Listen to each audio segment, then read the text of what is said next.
it firsthand because I was there working the polls.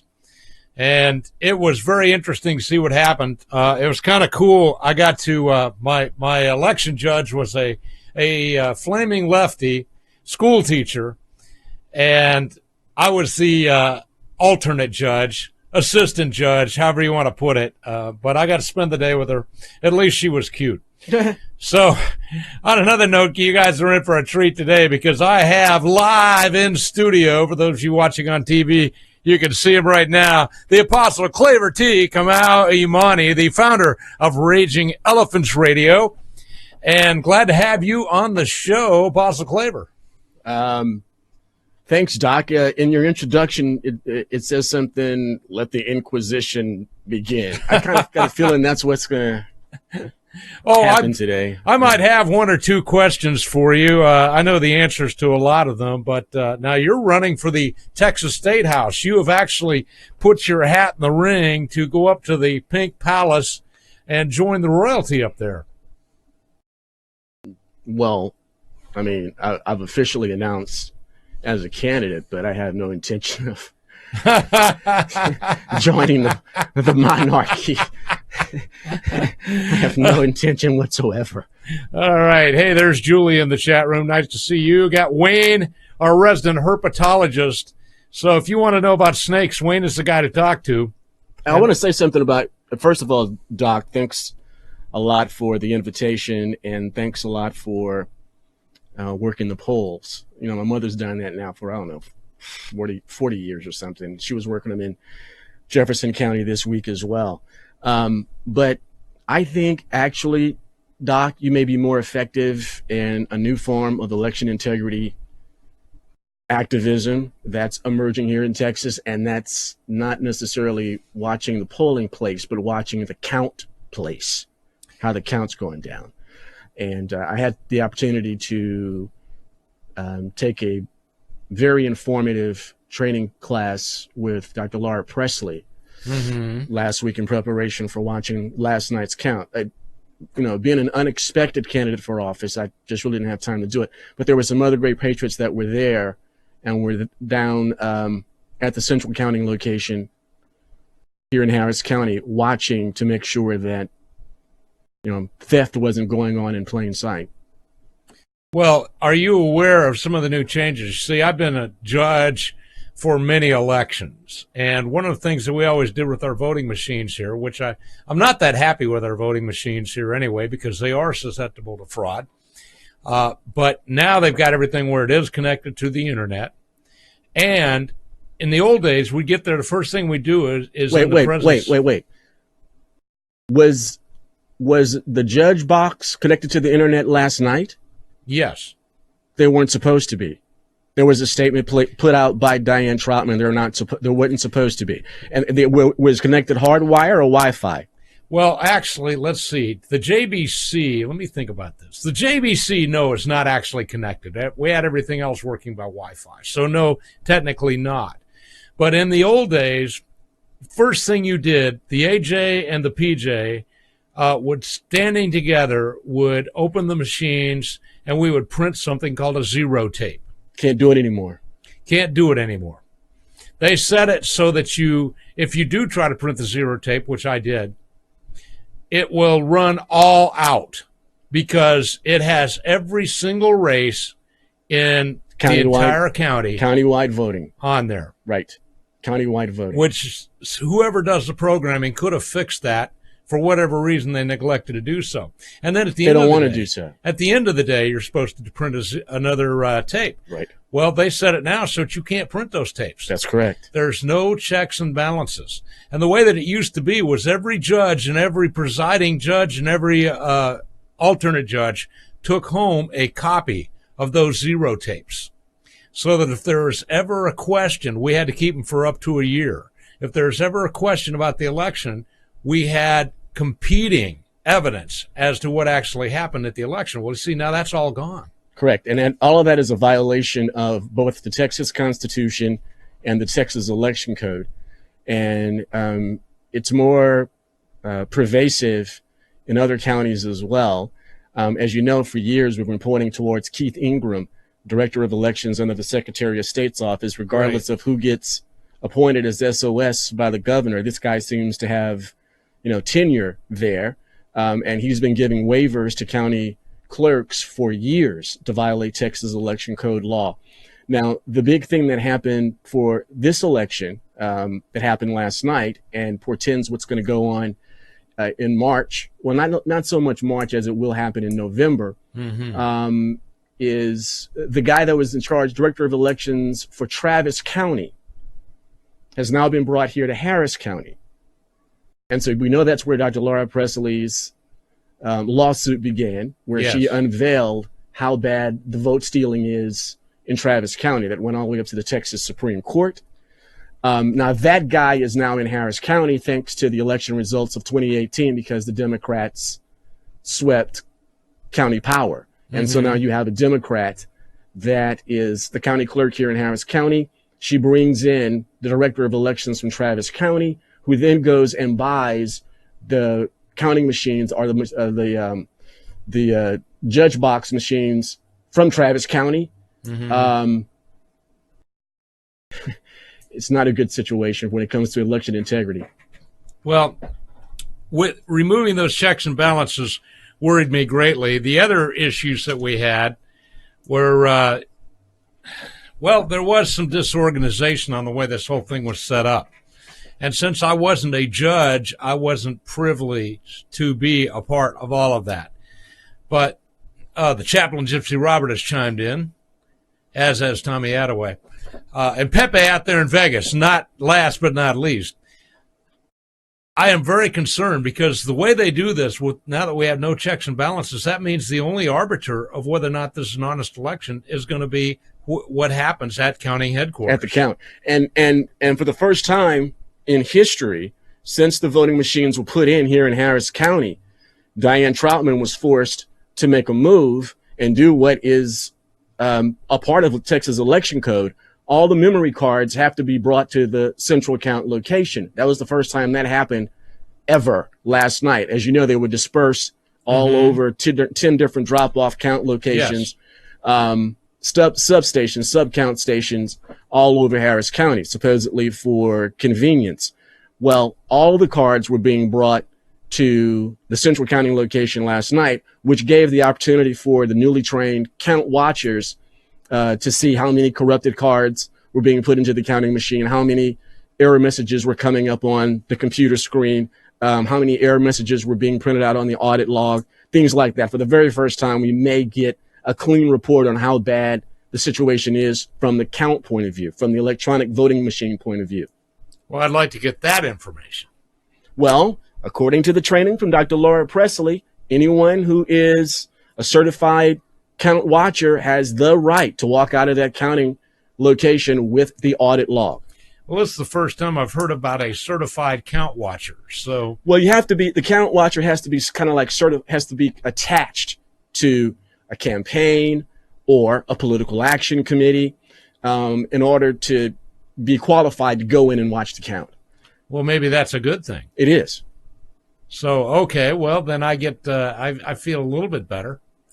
The chaplain Gypsy Roberts says, might be time for another Battle of Athens. The Battle of Athens, Tennessee, guys, look it up. It was impressive. Well, now what I want to do is I want to talk to you about your aspirations to become our next state rep. Dwayne Bohack is stepping down, and you have put your hat in the ring. Dwayne Bohack has always been kind of a moderate Republican, and I would like to know some things that would be done differently were you to take that seat. The first question I have to ask you is, we've got a real problem here in Texas with property taxes. And I've done a little research. This goes all the way back to the feudal times, when the king would tax all of the dukes and duchesses and all that stuff on their land. And then we bring that forward. It's brought into Marxism and things like that. I'm trying to figure out how the Republican Party ever got so involved in Marxist doctrine where they believe the state owns everything and the people own nothing. So what would be your take on what we do about the property tax situation here in Texas. And we outlaw the property tax. We don't, there is no private property in Texas until the property tax is outlawed. I refuse to use the word repeal. It needs to be outlawed because it is such a violation of individual rights, property rights, the essence of liberty, the essence of prosperity. We have no business being tenants of the government. That's exactly what we are. So there is no property tax. There is no private property in Texas until the property tax is outlawed and prohibited from ever being reinstituted. Indeed. Period. And that's what the Texas GOP platform states as a legislative priority. You talk about, there's a huge difference. That's in the platform? Oh, it's a legislative priority, and it's been there for how many different platforms, Doc? I didn't think it was in there because they've never done anything about it. They've never even paid it lip service. Yeah, that's because of the plutocracy, a term that introduced by yours truly to all the RER listeners to explain to them the type of government we have in Texas. It's not a representative republic; it's a plutocracy, and so there is a big disconnect between those who construct the platform and those who sit in what are supposed to be seats of servitude under the pink dome. Indeed. And so what we get is tampering with the property tax. They give us smoke and mirrors like they're doing something with the property tax, to make it better for us. But the orders of the people is to outlaw the property tax. And so what we have, and I will say this in most of the subjects I'm thinking, most of the questions you're going to pose to me today, it will boil down to what I call mass insubordination under the pink dome. The platform is the orders and the will of the people. I think it is a awesome document. And session after session, you can't count on your 10 fingers how many issues within that platform that fall under the purview and the authority of Austin ever become reality, ever manifest into law. So there's a huge disconnect between those who are part of the elected and the people who create that platform, which is the largest demographic voting bloc in this state. That is the will of the people. And it's going to be the platform. It's going to be an essential part of my campaign, focusing on the platform and assuring the voters of HD 138 and the supporters all across the state that I will be an absolute champion for that document. I want to see things I don't agree with everything in it, but when I read it, it's the reason why I'm a Republican. And I want to see things done. We start with the legislative priorities, and then we move on to other issues that concern the citizens, the liberty-driven citizens of Texas. Well, you would agree with me then that since literally thousands of Texans spend their time and their treasure in creating this platform, that an elected official should give consideration to what the electorate has requested. Yeah, but that would be a representative government, which you accurately described as a plutocracy. I'm a journalist. I'm a journalist. You're a journalist. We do investigative journalism. We put our opinions in it as well, our commentary. We don't hide the fact that we're biased towards liberty in our opinions when what we cover. And so that there are those who are part of the elected, even those who were in the interior of the party, who have said the platform is meaningless, that it means nothing. We've had a former party chair literally say that. The chair of the party that presided over the construction of that document has literally said it is not a guiding document for the legislature. It's a futile exercise. It's a piece of busy work for the electorate to make them feel like they're having an effect to pry the money out of their hands.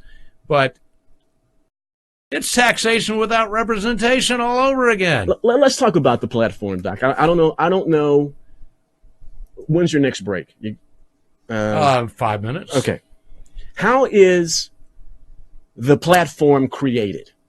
Let's just talk about that. How is the platform created? We have a platform committee. No.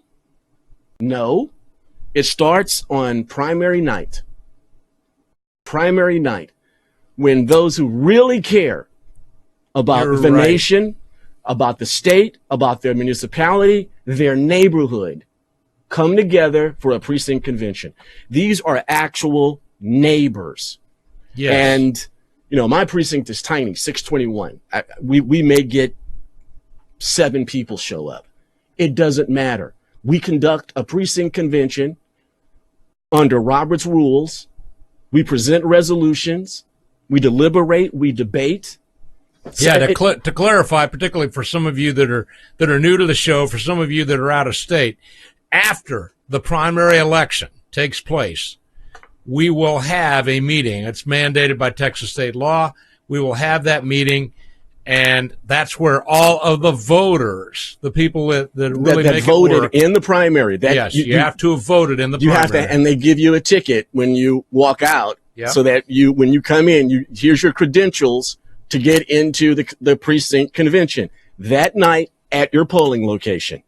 Yep. And it's surprising for me, as small as my precinct is, how much redundancy there is in the resolutions. And so then it becomes a function of, well, which would mean a lot of these people are thinking the same same way. Right. Yeah. And these are your actual neighbors. And so now the debate becomes, what's the best language to send forward, send the resolution forward. And then it's voted on under Robert's rules. Yep. Right? Okay. So that's the first step in the platform being created. Resolutions from your very own neighbors, shooting it up the flagpole to the senatorial district convention, and then to our county convention, where they're delegates. And the only way you can be a delegate to that SD or county convention is what? You had to be at the precinct convention. That's it. And those resolutions are collected by a platform committee, and the redundancy is supposed to be removed. Yeah, then once again, if you got 50 different precincts that all brought some form of legislation to legalize the Second Amendment in Texas, right? Then we're going to put it together and make all the language where it works nicely. And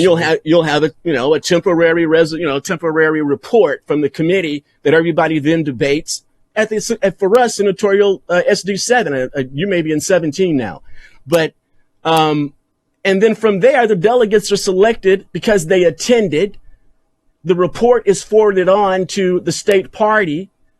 And then every 2 years, this year it's going to be in May in Houston, you're going to have nearly 9,000 Texans that represent those neighbors, your neighbors, 9,000, the largest. This is real representative government, by the way.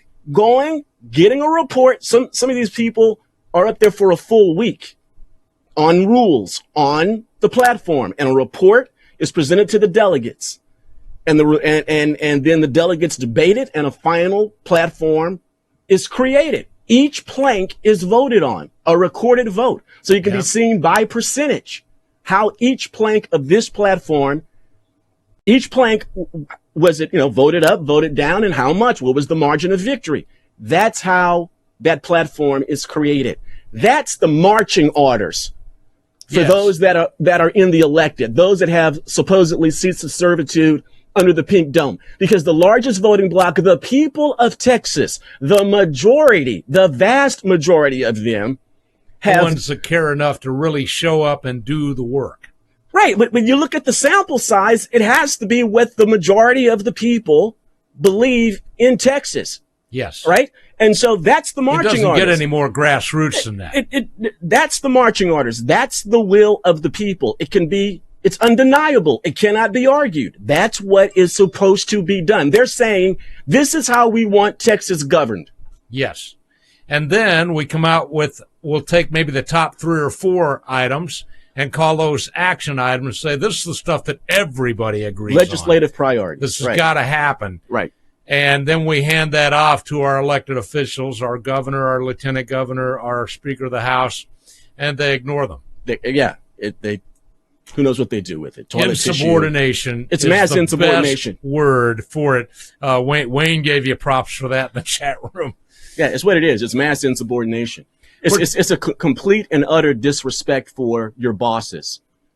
We're talking with the Apostle Claver T. Kamau-Imani. He is the founder of Raging Please Elephants go to Radio. voteclaver.com. Voteclaver.com. And for all of you folks outside of Texas, It is legal for you to make a campaign contribution. If you're out of the U.S., don't do it, please. But outside of Texas, you international voters in the other 50 states, you can donate. California does it for the lefties over here all the time. They pour money. New York pours money in here and the whole 9 yards. If you believe in liberty and you would like someone who is liberty driven, life, liberty, and prosperity is my campaign slogan. Vote Claver.com.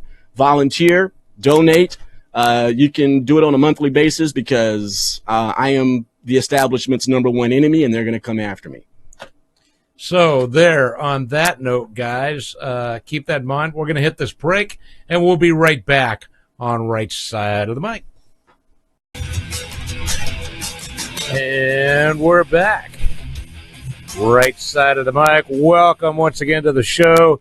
It's a Wednesday, the day after Election Day, and, of course, live here in the studio, we have my good friend, the Apostle Claver T. Kamau-Imani, and he is running for the Texas State House, and so that's why we wanted to have him on. You guys know I gotta ask the hard questions. It's my job. It's what I do. And so welcome to the show, Apostle Claver. Thanks very much, Doc. I don't expect any well, I do expect softball since we're friends, but I know I'm not going to get any. Well, here's the deal. If you come on my show and you're a real conservative, it's going to be softball questions. That's just the fact of the matter. It's the way that it is. So I want to get your website up there for everybody to see it. And there it is. Got it right there. You can go to voteclaver.com, VOTECLAVER, voteclaver.com. And you can find the website there, and there's a green donate button that I'm highlighting right there. He is running for state rep in District 138. We have the opportunity, my friends, to turn the Pink Palace back towards the State House where it actually represents the people. We have the opportunity to do that. We got people like Rhonda Seth that are running. And then the Apostle Claver. Kyle Biederman's still up there. Let me ask you this. What do you think about Kyle Biederman for speaker, Claver? Well, I really hadn't considered Kyle. He's only been there for 1 term, 2 terms. This will be his 3rd term coming up. Yeah. But he's been solid conservative. If I was to we're going to use some parameters. Let's say we use the Fiscal Responsibility Index, right? Mm-hmm. Then anyone under 80, I wouldn't consider. Of those, you have about 12 or 14 of the state representatives. And within that bunch, with Stickland gone, I'm going to say Schaefer. I think Schaefer would be good. And still Bill Zedler. I mean, he's been up there since the earth cooled, and he's remained a conservative. He knows his way around the catacombs up there. Everybody knows him. Yeah. Yeah. Bill Zedler. And even through his conservatism, I mean, he's pretty much known as sort of a statesman. And I think, he would be a very good consideration. All right. Well, I appreciate that. But I'll tell you this, since we're going to talk about the speaker's race, because that will be the first order of business after taking the oath of office. Yes. The election of a speaker. And I will tell you here, Doc, and I will tell everyone listening, and I will repeat it numerous times throughout the campaign. I will only vote for a conservative candidate for speaker. Only. And I will not go with unanimous acclamation if it's not a legitimate conservative. I will do an old man Leo Berman back in 2011. I remember back in the day, yeah. I was there on the floor and watched it when a Democrat rose to move unanimous acclamation for Joe Strauss to receive his 2nd term as speaker. And old man Leo Berman stood up and objected. And that meant that the red lights, the green lights, and the yellow lights, appropriate for those voting present. I saw what you did there. that's how we got the 15 heroes, because although he had no opposition, there were 15 state representatives that said no on the guy. And so I don't care if it's a Travis Clardy or a Drew Darby or a John Zerwas or somebody like that. I will stand up and I will object to the motion. I will call for the red lights, the green lights, and the yellow lights. And if I'm the only one that is a red light, then let it be so. But we have fought the grassroots, the liberty movement, legitimate conservative Republicans all across this state have fought for 12 years to get a conservative speaker. Many of the things that we have wanted to come into manifestation to make Texas more like Texas were purposely thwarted by Joe Strauss for a decade, and then this self-destructing fool, Dennis Bonnen. We want a conservative speaker. We tried with David Simpson. We tried with Scott Turner, and they got pulverized. Well, let me ask you this question, because it is my opinion. And guys, I got to tell you, you're listening to the doctor here, and it ain't me. You're listening to the Apostle Claver Kamau-Imani. He knows more about what goes on in the Pink Palace than just about anyone you're going to talk to. So I am very anxious to get this on the floor. It is my opinion, please change my mind, that the governor and the lieutenant governor essentially handpick the speaker, and whoever they pick is going to be the guy. No, I don't. No, it really is an inside the House of Representatives ball game. It really is.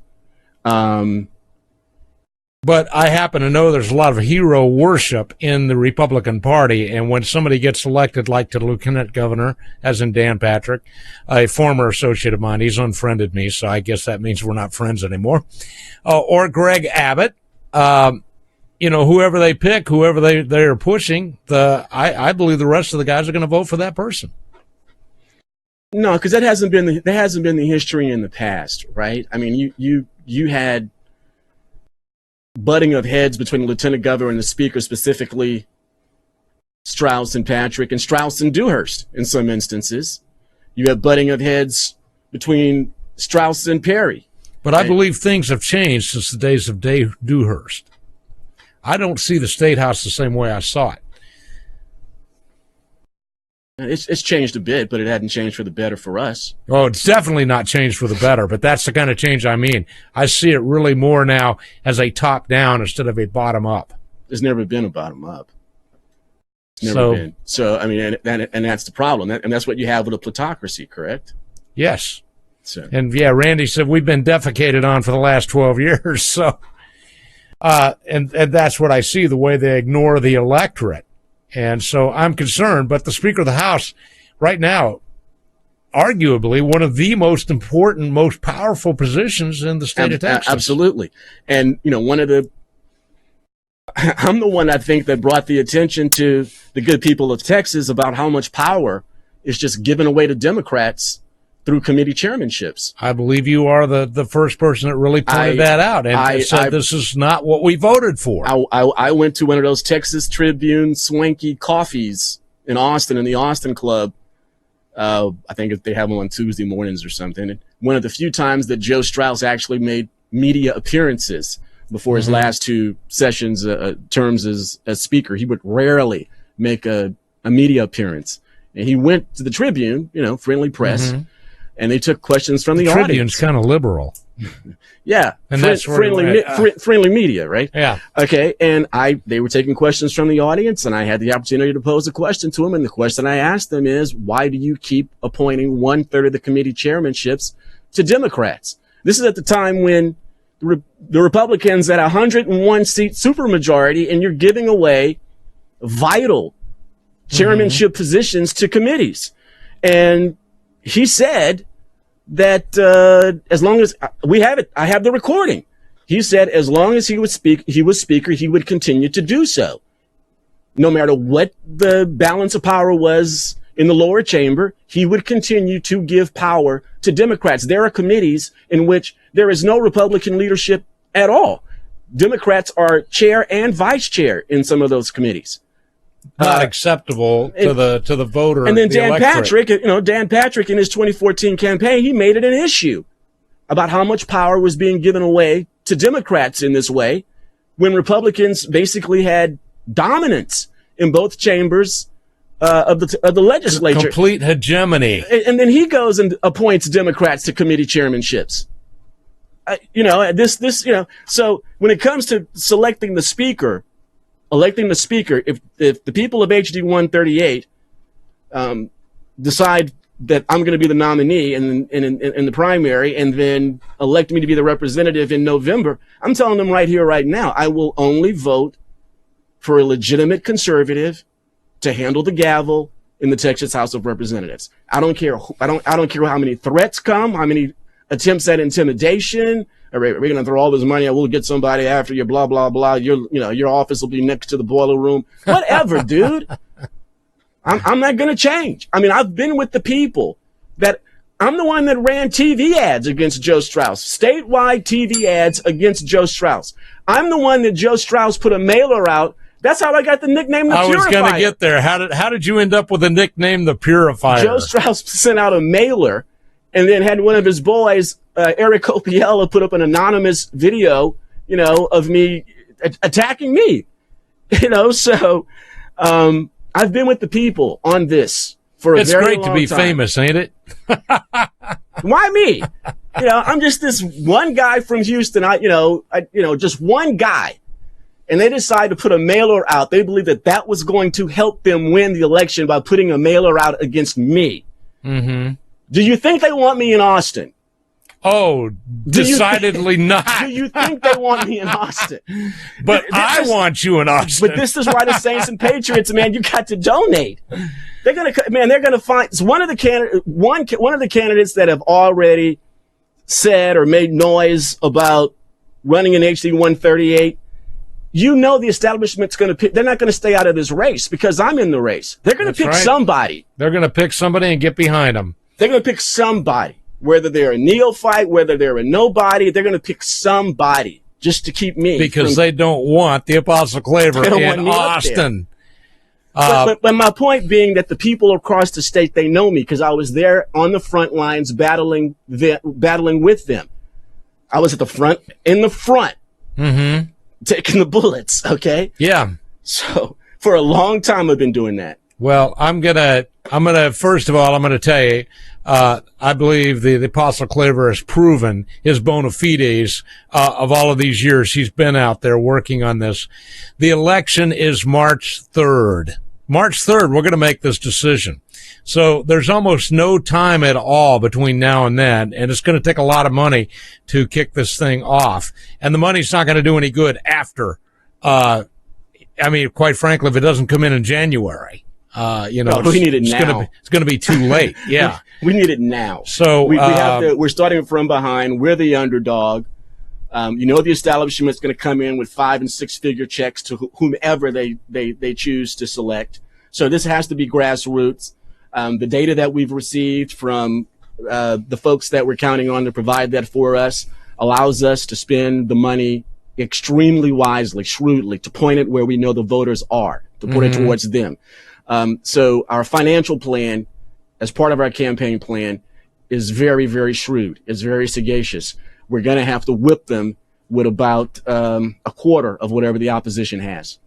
Yeah, we don't absolutely have to have all the money to win this. Donald Trump proved that. He was outspent by more than 10-1. And he still won because he had a message. And that's the important part. Speaking of messaging, and you mentioned the fact that we had complete hegemony up there, veto-proof control of both houses, yet we could not legalize we could not abolish abortion in Texas. And I believe this is a leadership issue. So let me ask you this, Apostle Claver T. Kamau-Imani. Can you have a moderate position on abortion, and what does that look like? I guess somebody can, but I can't. And if you have a moderating position, a moderate position, then what is it?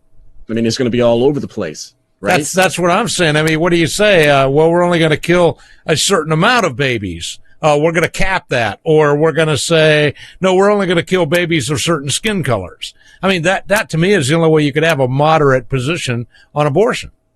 No, it should be criminalized. It should be outlawed and criminalized. Anyone who performs an abortion should be indicted, and should be charged, indicted, and put on trial for murder. I can't argue that position, and that was well stated. Now, did you guys see? You guys have heard interviews on this show for a long time. You've heard them hem and haw and move around and try to get around the question or change the subject. Didn't see that here. We see a man of his convictions. Last question before the break. We tried our very, very level-headed best the last 3 sessions to legalize the Second Amendment to the Constitution in Texas. Your thoughts, Apostle Claver T. Kamau-Imani? Constitutional carry, 100%. I believe that whatever weaponry the government has, the individual citizen also has a right to possess. You cannot defeat a tyrannical government with squirrel shot. There we have it. I mean, why do we need permission from government? And that's what a permit is, a license is. Why do we need permission from the government to exercise a biblically given, Jesus ordered, constitutionally protected right that comes from the Most High?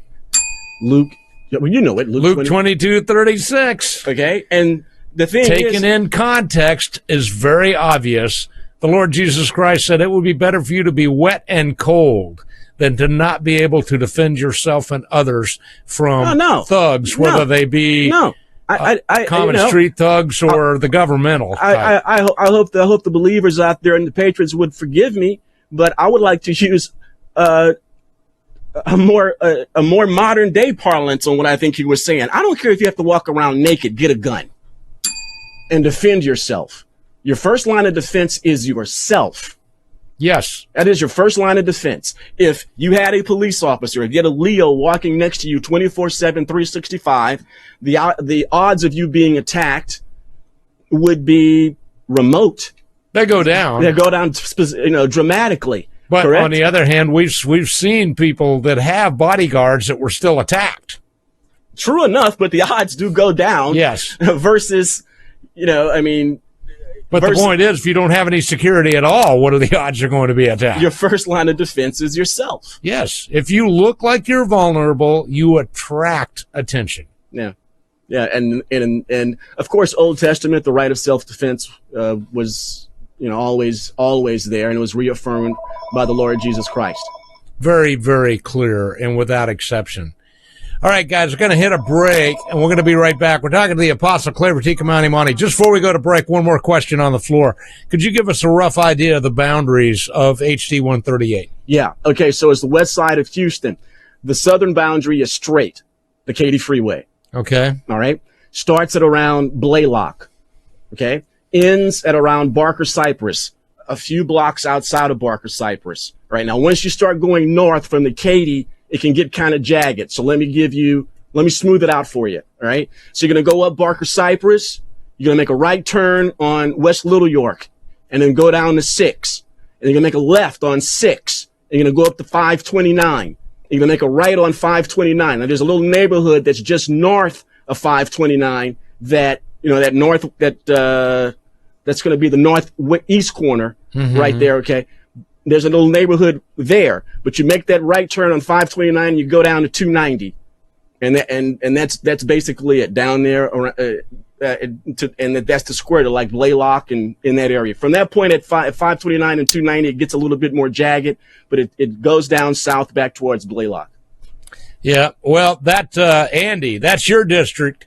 And, Wayne, I think you might be in that district too. And Russell Metzler, that's your district. So, anyway, you guys. Russell Metzler, precinct chair. Yes. Precinct chair, Russell Metzler. Yep. And, so guys, you got to get behind. I got asked at the meeting. We had a meeting with Paul Simpson Saturday morning. Somebody come up and said, I suppose you'll be supporting the apostle. I said, yes. Unquestionably. I have no idea why my race would ever come up at anybody's political meeting. I don't understand that. Well, it came up because they knew who I was and they knew who you were. And Paul Simpson was there doing his usual thing. And anyway, we have reached out to one of your opponents in this race, and if we can get her on, I'm going to give her a fair shake. I'm going to ask her the same questions I'm asking you. And we're very even-handed here. So, Pepe said, I have bodyguards, and I've been attacked here in the U.S. too. So we want more questions from the chat room. Yep. So if you got questions, ask them. But I can tell you, looking at the chat room so far, you're making a lot of points with my listeners. Well, I want to be vetted. So you are being vetted. I want to be vetted. I want to be bombarded with questions. I want the voters and supporters, the Saints and Patriots from across Texas to be perfectly comfortable with my candidacy and what my intentions are when sworn into office. I want them to be absolutely, totally confident. Those folks out there, there's guys in the chat room that have known me for years, and it would be a betrayal to them and anybody else who knows me to go up there and change. I'm not going to change. Well, that's why I feel really good about having you. In a way, I feel silly about asking you questions that I know the answers to. Not because you've told me specifically, but because I have known you for what now, 7-8 years. Yeah. And we've worked together, and I've gotten a good feel for who you are. Plus the fact, all you guys out there that are skeptics, this man, just like me, 2 hours every day for the last 7 years, has been out there putting out thousands of words. You don't have to wonder who this guy is. You don't have to wonder what he believes, because he has been completely open and transparent about it. And they can take 10 seconds of any one of my speeches. You can go to my website, voteclaver.com. We got all the videos there. We're not trying to hide anything. You know, the Democrats are probably going to have a field day with it, whatever. They can take 10 seconds of any one of my speeches and make a negative ad. I want people to understand something. I know what I've said. I know why I have said it. And I am willing and able to defend anything I've said with biblical backing if necessary. Yep. And if you're looking there on the website or watching on TV, I've got his website up right now, and you can see the boundaries there and determine whether or not you're in it. Yeah, it has Wayne has confirmed you're his man. I thought so. On that note, guys, I'm going to hit a break. We're going to be right back on Right Side of the Mic. And get your questions ready. Be prepared to call in. Whole another hour. So, yeah, we got a whole another hour to go here, guys. And we'll be right back on Right Side of the Mic. And we're back on Right Side of the Mic. And we got our good friend, the Apostle Claver T. Kamau-Imani. And because of your African-sounding name, a lot of people have said, is he a Christian? You want me to answer that? Yes. Do they understand apostle? Have they ever read Ephesians 11:4? I think that's an office of the Church of the Lord Jesus Christ. Thank you. I just wanted to clarify that because people ask the question. Born again March 20th, 1997, corner of Westland, Alabama, fourth level of a parking garage, about 2 p.m., first day of spring, 1997. That's when I was born again. I am a Christian. Wow. I'm an ordained minister, an ordained apostle of the Lord Jesus Christ. Don't get confused with the last name. I'm a fifth generation Texan. It's not Arabic. Okay, guys. Hey, Tori Lynn, nice to see you in the chat room as well. Once again, if you got any questions, get them lined up. He is running for District 138. That is the position being vacated by Dwayne Bohack, who had been there, well, quite frankly, forever. So now he's going to take his, $70,000 a year in retirement and go home. But we want to put a real honest-to-God conservative in that seat. And so I wanted to bring you on the show. Look, I've known you for a long time, so I don't have any doubts about where you are, what you believe, and I completely support you. There are other people in this race. They have an equal opportunity to come on here and speak for themselves. But you have been a stalwart, nicknamed the Purifier by Joe Strauss himself. And I think that says a lot about you. And the reason he said that is because you would not bend when they tried to influence you, and the fact that you had so much pull with the public. You were one of the first black conservatives way back before there were many black conservatives. Yeah, true. And, well, most black people are conservative. They just don't vote that way. And it's I don't even know what to call it. But,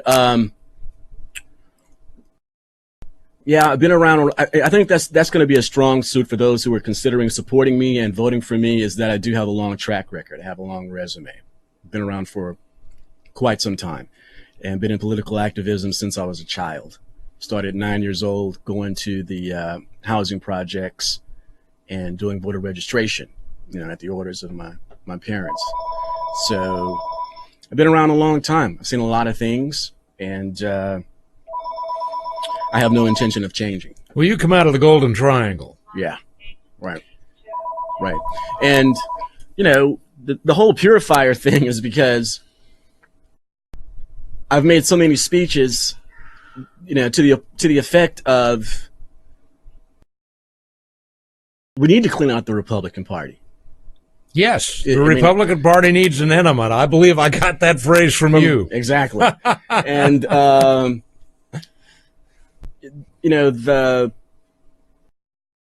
it's biblical. When these guys, Joe Strauss decided to nickname me the Purifier, he had no idea that it's a compliment because it's biblical.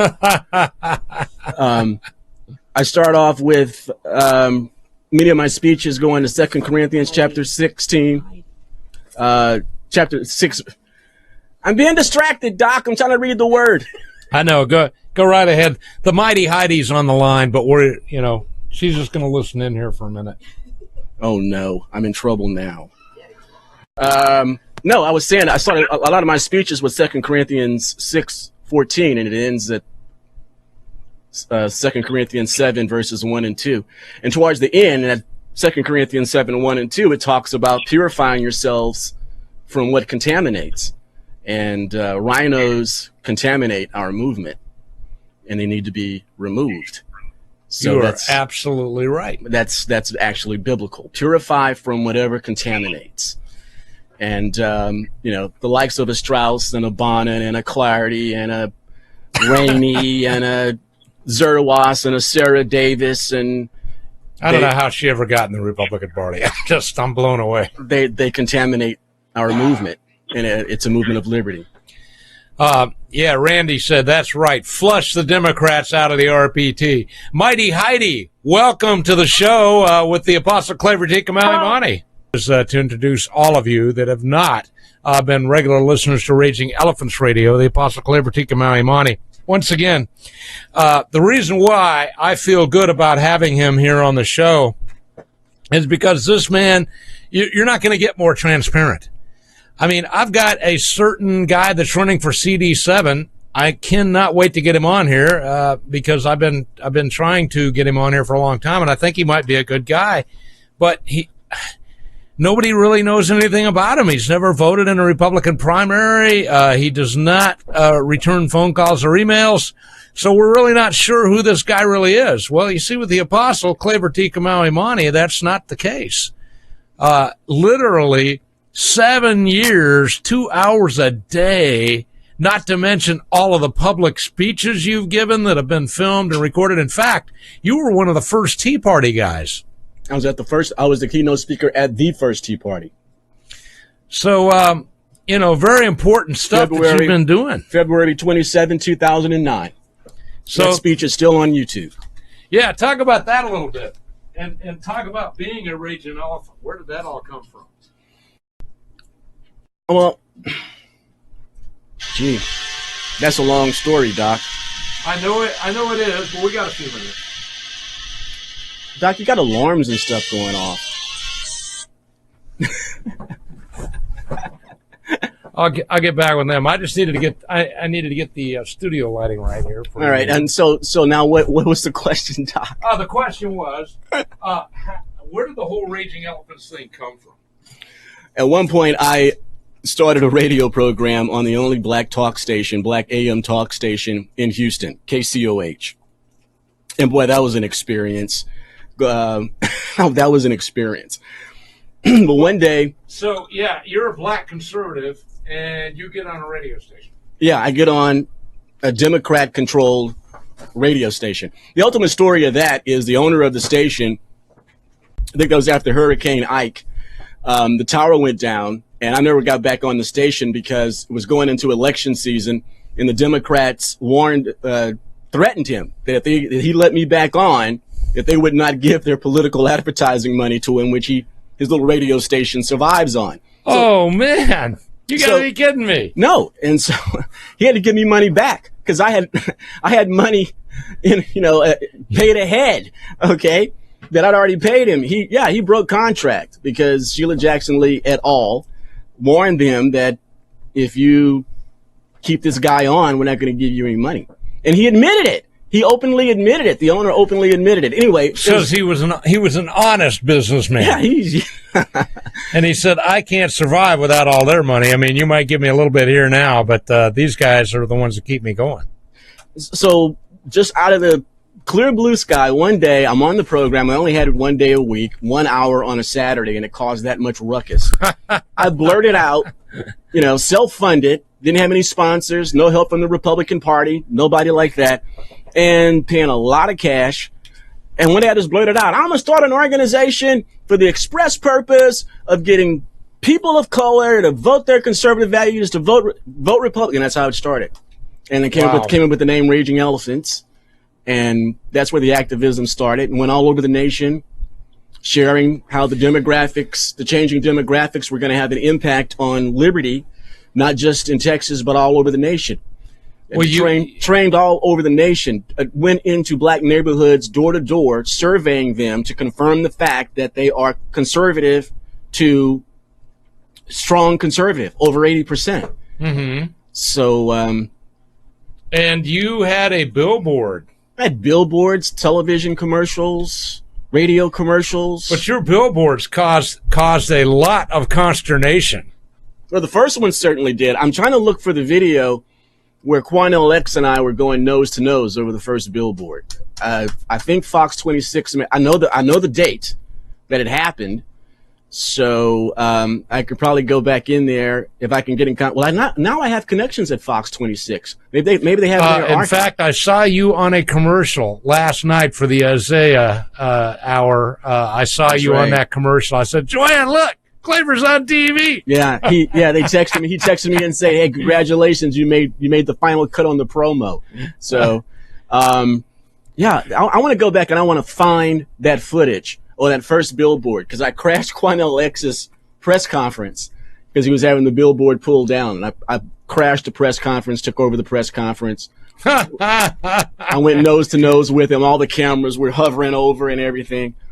And that went viral. And that's when I became sort of a national figure at that point. When that thing went viral. It was all over the place. You were on Miss Nobody Cares also. MSNBC. I'm the first one that called it MSDNC, and I called it MSDNC on MSDNC. So every time you hear Sean Hannity, say MSDNC, I want everybody to know who said it first.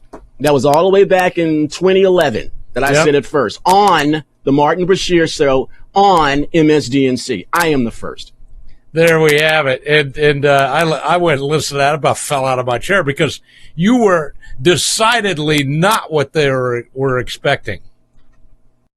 No, they thought they were going to run over you, and it just it didn't work out well for them. No, they thought I was going to be a dunce. No, it was absolutely positively hilarious.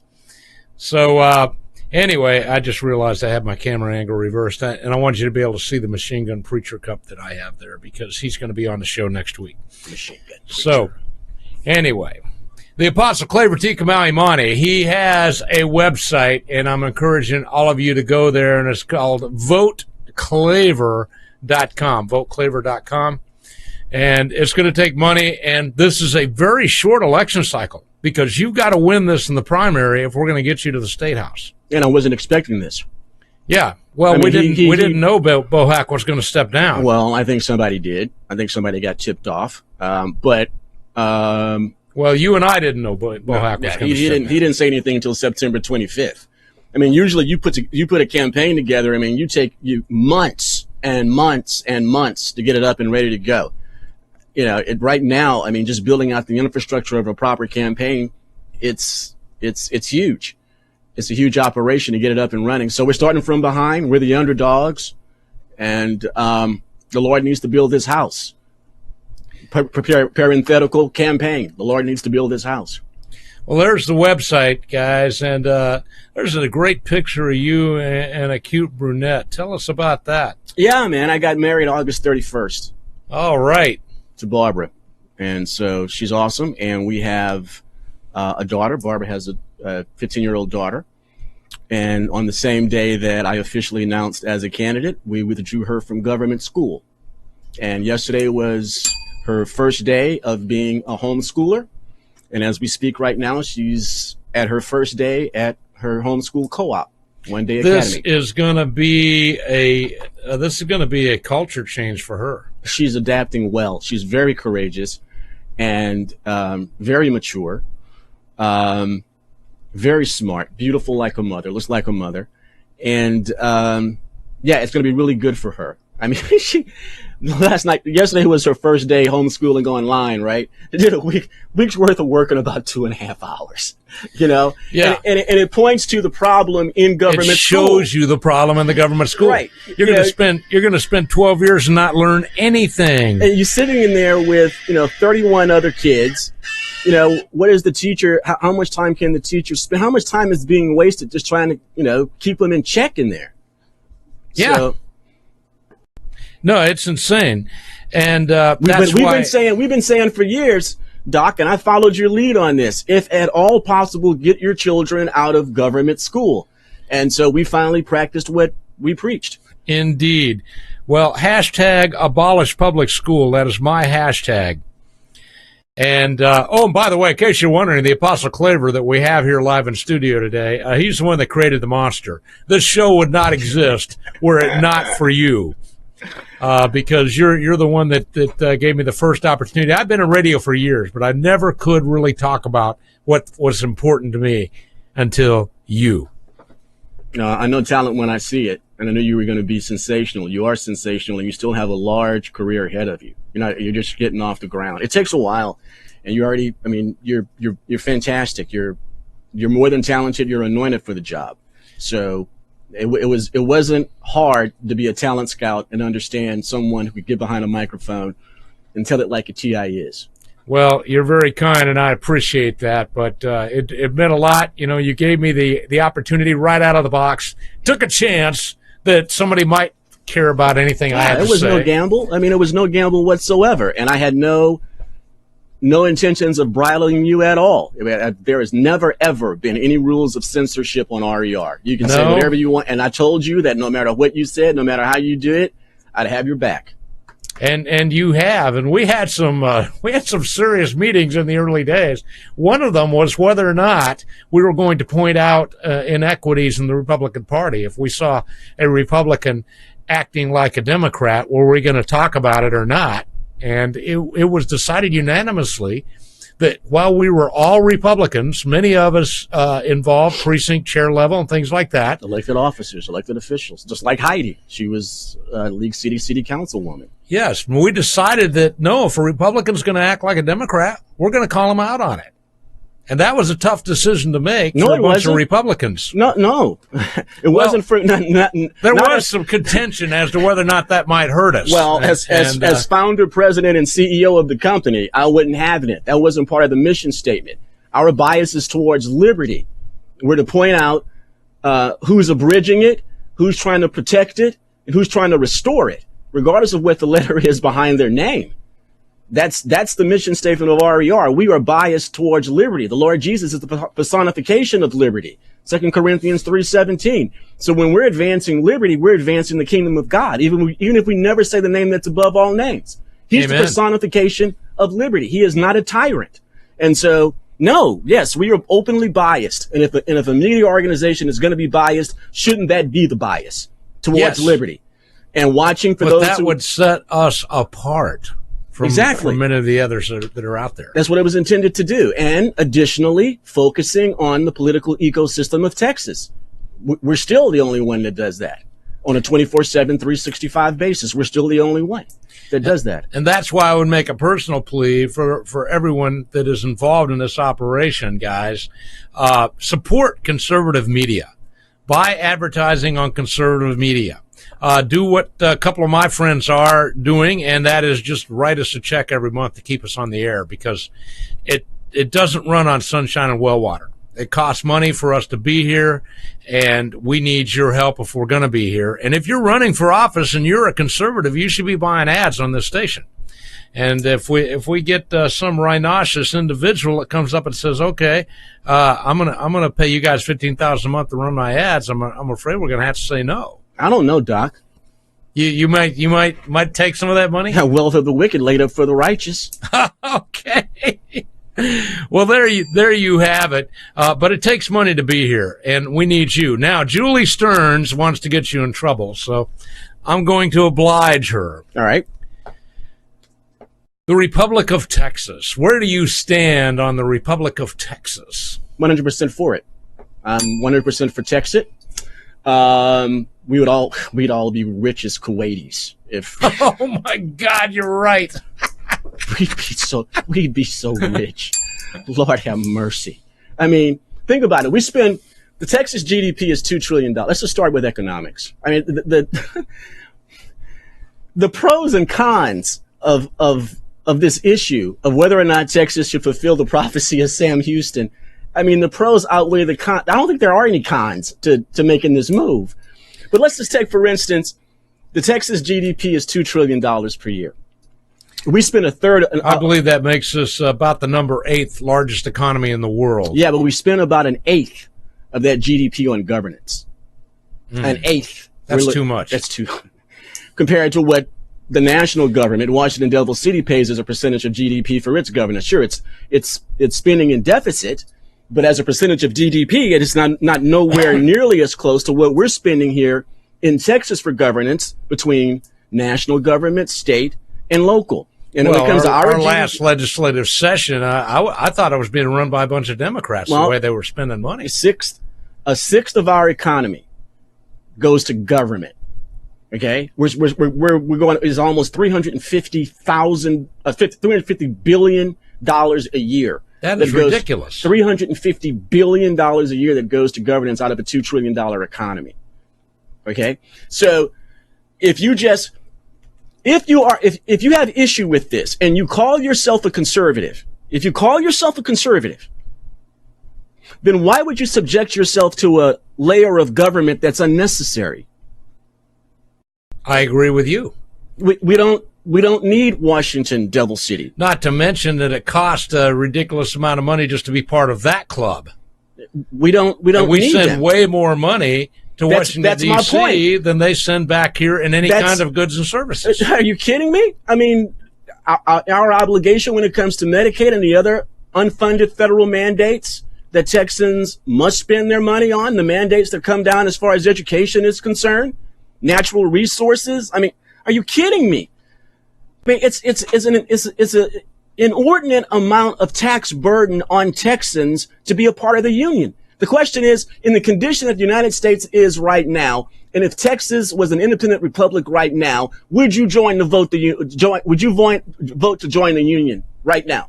If we were an independent republic, I wonder how many Texans know why Texas joined the union in the first place. Well, I got my own ideas, but you're the expert. I'm not the expert. I learned this from Tommy, RER historian. The reason Texas joined the union was to pay off his debt. Exactly.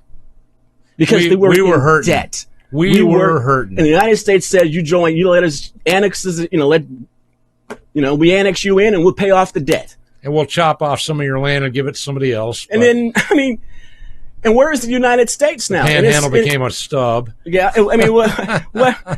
where's the United States now when it comes to debt? They're in horrible condition. They're spending money they don't have. In fact, they're spending money that my grandkids don't have. No, man, I for a whole bunch of reasons. I mean, if you're pro-life and you want genocide to stop in Texas, and the only possible way to reverse Roe v. Wade or any other of the abominable pro-genocide rulings that have come out of the little g gods with black robes around the United States. If independence meant stopping the genocide, would you go for it then? Does life mean that much for you? If it comes to religious liberty, when it comes to stopping the neo-morality movement, going against, nullifying Obergefell, Yep. all right, keeping the spiritual integrity of the land, Texas. And let there be no doubt about it, Texas, even our form of government, points to the Lord Jesus Christ. Let's understand that. You can debate about whether the United States is a Christian nation or not, but there is no debate about it when it comes to Texas. And when it comes to the neo-morality movement and protecting the spiritual integrity of Texas, would independence mean that much to you? Well, for me, I'm Julie says, yeehaw, text it. Yeah, well, that's where I'm at. And by the way, you should get the book, Text It, by Daniel Miller, which you can buy below cost at Amazon now. So in this order campaign, 5 or 6 copies. In this campaign, I'm not going to back away from that issue. I mean, how can I? I'm in the book, Text It. How can I I'm in the book. How can I back away? I can't hide from it, right? And I will say this, I will, based on the debates that went on in 2016, the SREC debated whether or not to have a non-binding referendum on the GOP primary ballot dealing with Texas independence. And then, of course, a few months later at the convention, both times, almost, this close. It was debated on the floor. To following the will of the people. A binding referendum. I think it was Regina. That actually moved for a binding, not non-binding. Yes. Because in the report, it was a non-binding referendum. And from the report committee, from the platform committee report to the official platform, the only plank that was removed was the non-binding referendum on Texas independence. And so Regina got on the floor and she made the motion for a binding referendum in the 2016 convention. Tom Meckler, his only convention in which he presided over. Thank God for that. Oh, yes, Lord. It was a binding referendum was debated on the floor, feverishly, passionately. It was Alan Greg Vera. Abbott actually sent people down on the floor to try to kill it, to vote against it. Alan Vera. Okay, we've had our issues with Alan on election integrity stuff. Yes. But I've known Alan and Colleen Vera for a long time, and they're good people. Well, Alan's a war veteran and a solid. He's the one that came on the floor and said, don't vote. I'm quoting, don't just vote yes, vote hell yes. That was Alan Vera. And it was Meckler that called for a voice vote, wouldn't allow a recorded vote, wouldn't allow the division of the House, and he called against the motion on a voice vote, and people stormed out of the convention. Yep. Now, based on that, and based on polling that shows the majority of Republicans are in favor of at least the referendum, are peacefully leaving the Union. Okay? Just take the temperature of the people of Texas. Find out where they are. And they didn't want to know. That's how rhinoceros they were.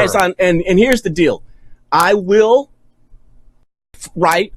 file legislation for a binding referendum. It may not see the light of day, but I will write the language. I will file the bill. And just in simple terms, guys, just put it on the ballot. That's Article 1. Give people a chance to vote. Article 1, Section 1, Section 2 of the Texas Constitution gives us our right. Is that still in there?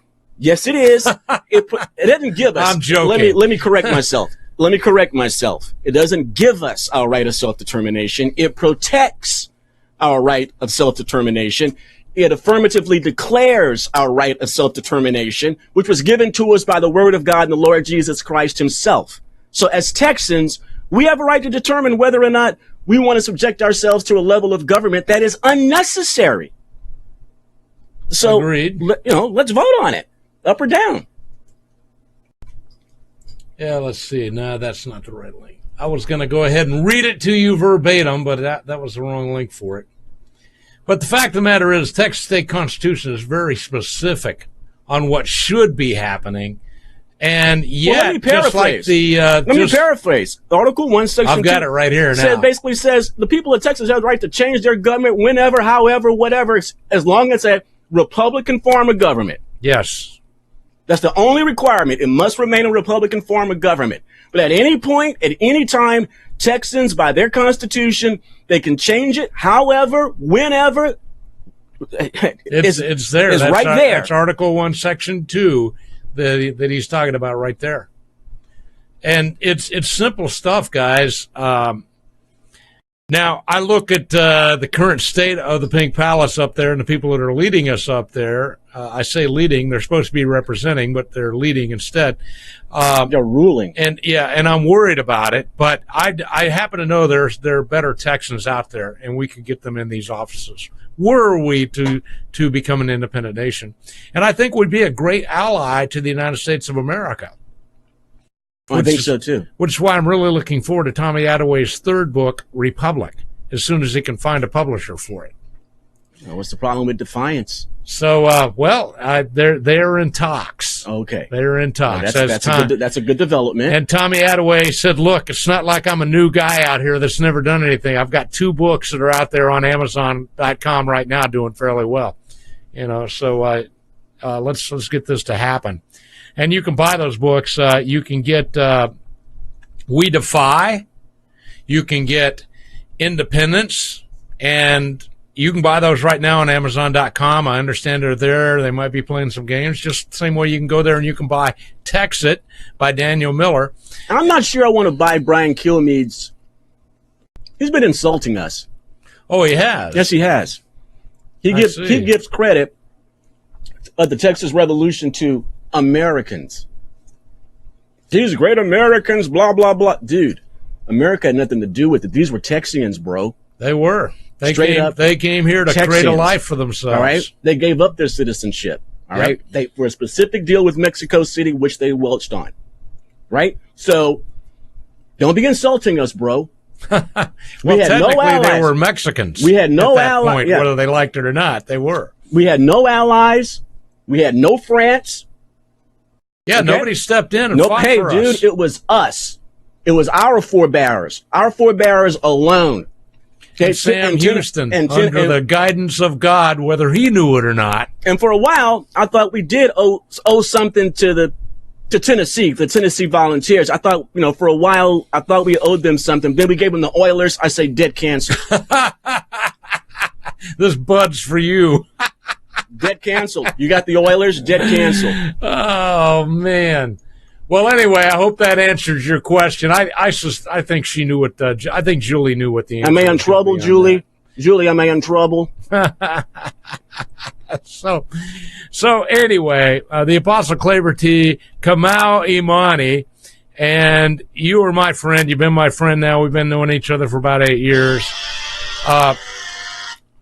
And you have been solid. I've never seen you waver.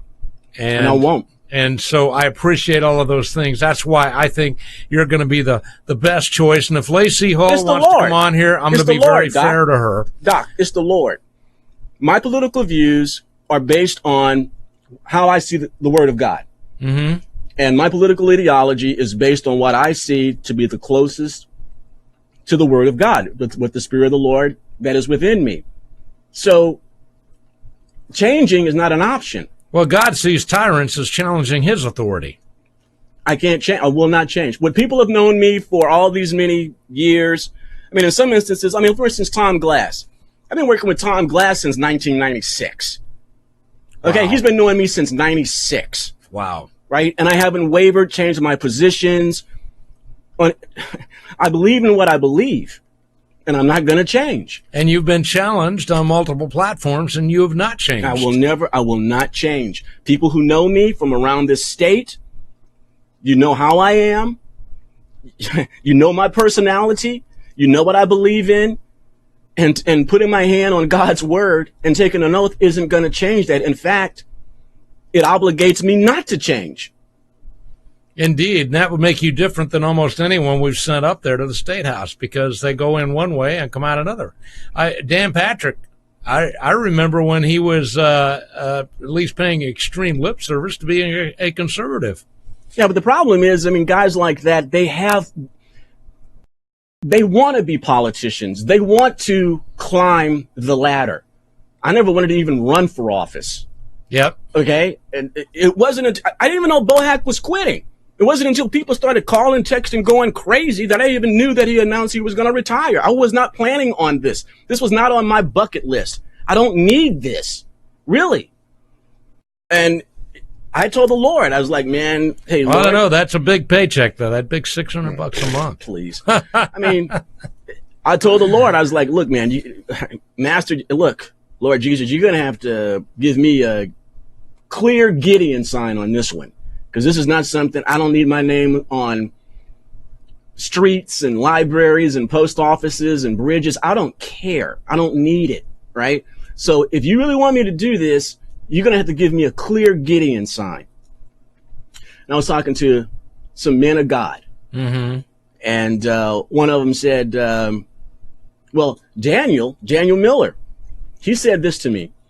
He said, well, Claver, have you ever considered that God is speaking to you through his people, that God is letting you know what his will is by speaking through God's people?